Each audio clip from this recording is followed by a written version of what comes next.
All right, Coach, just as usual, starts off looking back at last week's game and previewing this week.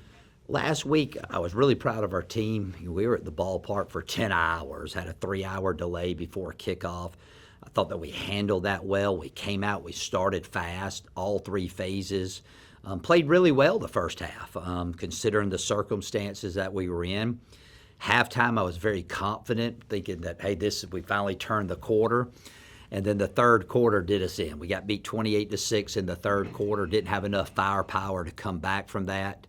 But again, I think offensively, best performance of the season. We finally found our rhythm.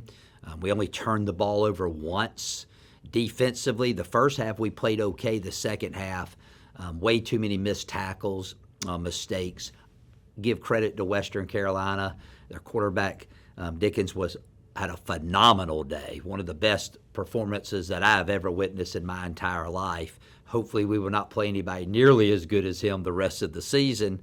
But we spiraled out of control in the third quarter and got behind by a substantial margin and just didn't have enough firepower to catch up.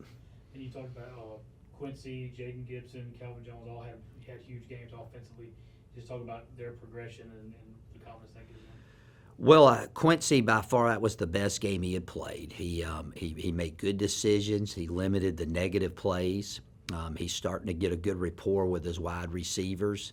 C.J. Evans runs the ball really well between the tackles, along with Ken Cherry.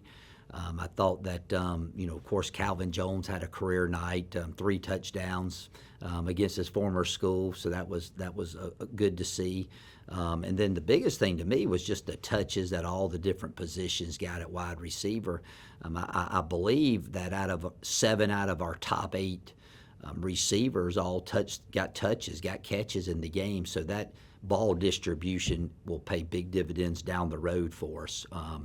But again, we need to find a way to play all complementary football. We need all 3 phases humming all on the same afternoon, and hopefully this week versus Furman we can make that happen. And again, looking at Furman, just talk about what you see from them, the problems they pose. Furman's won a lot of close games this year. They know how to win. They don't beat themselves. They're very well coached. They play extremely hard. Nothing but great things to say about their football team, and it's always a battle when you play these guys. So we have great respect for them.